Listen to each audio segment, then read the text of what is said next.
بسم اللہ الرحمن الرحیم۔ جماعت ہشتم میں خوش آمدید۔ آج ہم نہم جماعت کی اردو کی کتاب کا سبق نمبر 5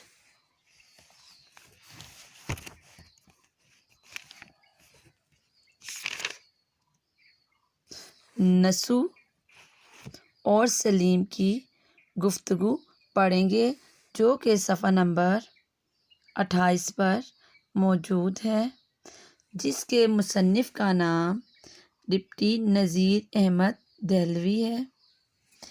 ڈپٹی نذیر احمد ضلع پنجور میں پیدا ہوئے۔ آپ کے والد کا نام مولوی سعادت علی تھا۔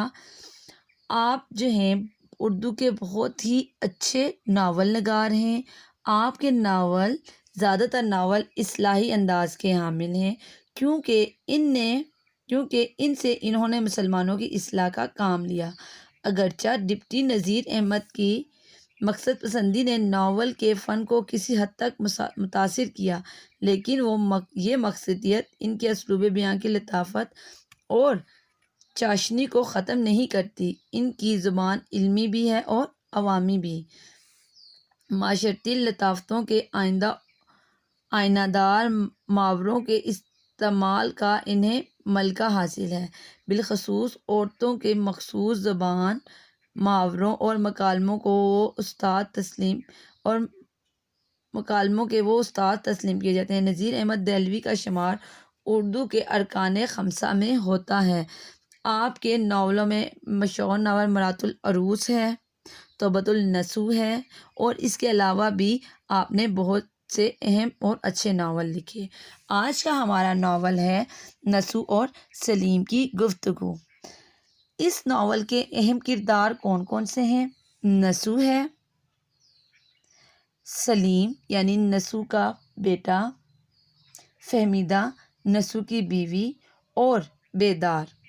اس ناول کا مختصر خلاصہ میں آپ کو سمجھا دیتی ہوں تاکہ سوالات کے جوابات دینے میں آپ کو آسانی ہو۔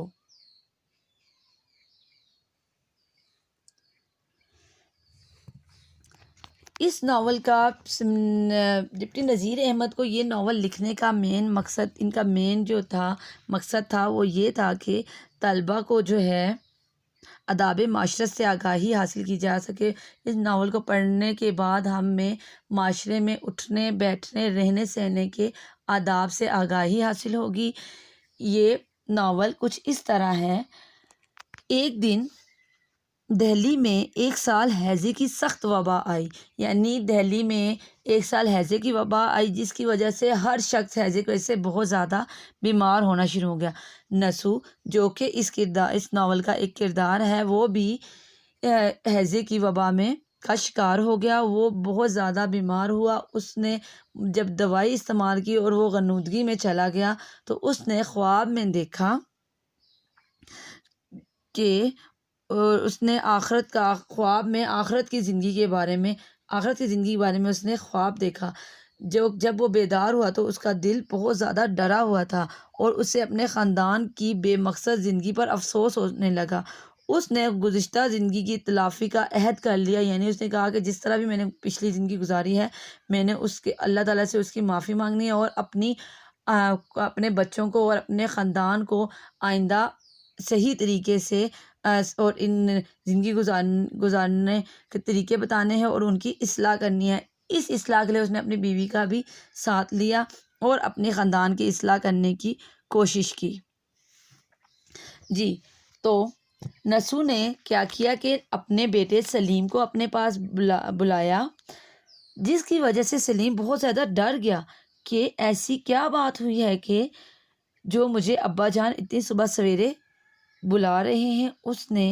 وہ فٹافٹ اپنی والدہ کے پاس آیا اور اس نے اپنی والدہ جان سے یہ دریافت کرنے کی کوشش کی کہ ایسی کیا وجہ ہوگی یا ایسی کیا غلطی مجھ سے سرزد ہوگی کہ ابا جان مجھے صبح سویرے اپنے پاس بلا رہے ہیں۔ تو اس کی والدہ فہمیدہ نے لا علمی کا اظہار کیا اور کہا کہ مجھے تو اس سے متعلق کچھ نہیں پتہ کہ تمہارے ابا جان تمہیں کیوں بلا رہے ہیں؟ تو اس نے پھر بیدار سے پوچھا کہ کیا تمہیں کچھ پتہ ہے کہ مجھے ابا جان کیوں بلا رہے ہیں؟ تو اس نے بھی لا علمی کا اظہار کیا۔ آخر کار سلیم ڈرتا ہوا اپنے ابا جان کے پاس چلا ہی گیا۔ سلیم اپنے ابا جان سے پاس گیا اور ابا جان سے حال احوال پوچھے اور پوچھا ابا جان نے بھی اس کے بارے میں دریافت کیا، اس کی طبیعت، اس کی صحت کے بارے میں دریافت کیا، اور اس کے بعد اس سے پوچھا کہ آج مدرسے جانے کا ارادہ نہیں ہے جو تم ابھی تک سو رہے ہو؟ تو اس نے کہا کہ ابھی وقت ہے مدرسے جانے میں۔ پھر ابا جان نے سلیم سے کھیلوں کے متعلق پوچھنا شروع کیا کہ آج کل مجھے تمہارا رویہ کچھ بدلا بدلا سا لگ رہا ہے، پہلے تم ہر کھیل بہت زیادہ پسند کرتے تھے، شطرنج بھی کھیلنا پسند کرتے تھے اور ہر طرح کھیل۔ تو اس پر سلیم نے کہا کہ نہیں، مجھے شطرنج کھیلنا پسند نہیں۔ تو ابا جان نے کہا کہ تمہیں اس وجہ سے وہ پسند نہیں ہوگی کیونکہ وہ مشکل ہوتی ہے۔ سلیم نے کہا نہیں، ایسی کوئی وجہ نہیں ہے، مجھے شطرنج کے سارے کھیل بالکل اچھے طریقے سے سمجھ ہے، لیکن میں اسے کھیلنا پسند نہیں کرتا، بلکہ شطرنج کیا مجھے کوئی بھی کھیل پسند نہیں۔ تو اس پر نصرو کو بہت حیرت ہوئی اور اس نے سلیم سے اس کی وجہ پوچھی کہ پہلے تو تم جب ہم دوسرے مکان میں رہتے تھے تم تو ہر کھیل بہت زیادہ پرجوش ہو کر کھیلتے تھے اور ہر کھیل بہت زیادہ پسند کرتے تھے، اب تمہیں کھیل کیوں نہیں پسند؟ کوئی وجہ تو ہوگی۔ اس پر سلیم نے کہا کہ آپ ٹھیک کہتے ہیں، لیکن مجھے اب نہیں پسند۔ رسول نے وجہ پوچھی تو سلیم نے بتایا کہ آپ نے اکثر اس محلے سے 4 خوبصورت بھائیوں کو جاتے دیکھا ہوگا جو اپنی کتابیں ہمیشہ بغل میں لیے خاموشی سے محلے سے گزر جاتے ہیں۔ اگر کوئی بزرگ یا ان سے بڑی عمر کا شخص ان کے سامنے سے گزرے، بے شک وہ اسے جانتے ہوں یا نہ جانتے ہوں، وہ اسے ہمیشہ سلام کرتے ہیں اور محلے میں کسی بھی شریر لڑکے کے ساتھ ان کی دوستی نہیں ہے۔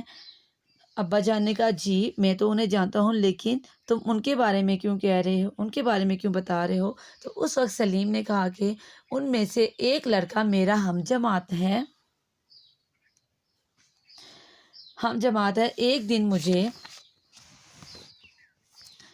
سبق یاد نہیں تھا تو استاد صاحب نے مجھے ڈانٹا اور کہا کہ شرم کرو اور اپنے اس پڑوسی کی طرف دیکھو، تم دونوں کا گھر ساتھ ملا ہوا ہے، تو تم جو ہو اسی سے کچھ سبق حاصل کرو اور اس کی طرح سبق پڑھنے کی کوشش کرو، اور اس لڑکے کو ہدایت کی کہ آئندہ سے وہ مجھے اپنے ساتھ سبق پڑھائے۔ اس کے بعد آئندہ سے سلیم نے ان کے گھر آنا جانا شروع ہو گیا۔ سلیم نے بتایا کہ ان کے گھر میں ایک ان کی نانی جان بھی رہتی ہیں جن کا نام حضرت بھی ہے۔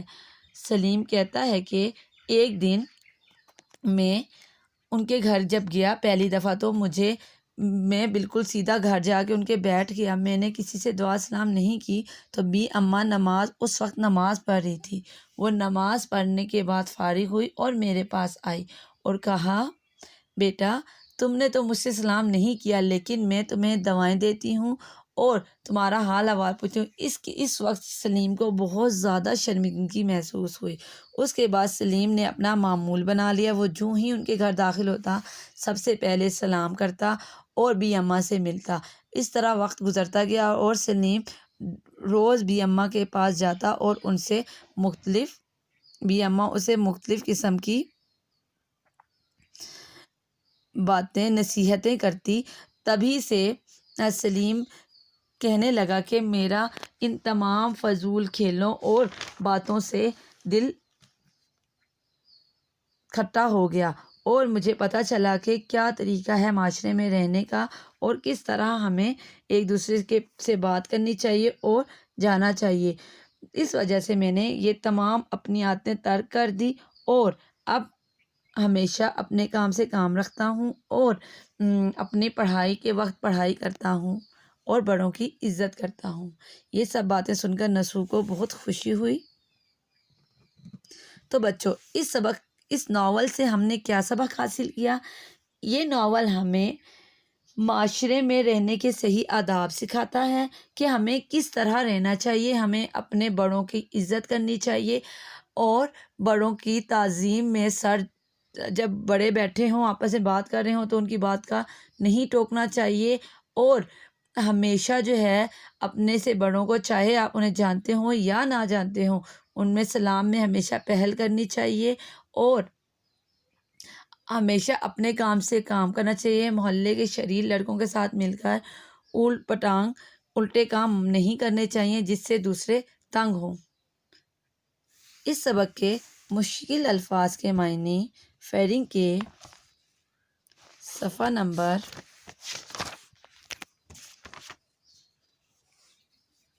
139 پر موجود ہیں۔ ان الفاظ کے معنی آپ نے یاد بھی کرنے ہیں اور نیٹ کاپی پر خوش خط لکھنے بھی ہیں۔ شکریہ، آج کا ہمارا سبق مکمل ہوا۔ اللہ حافظ۔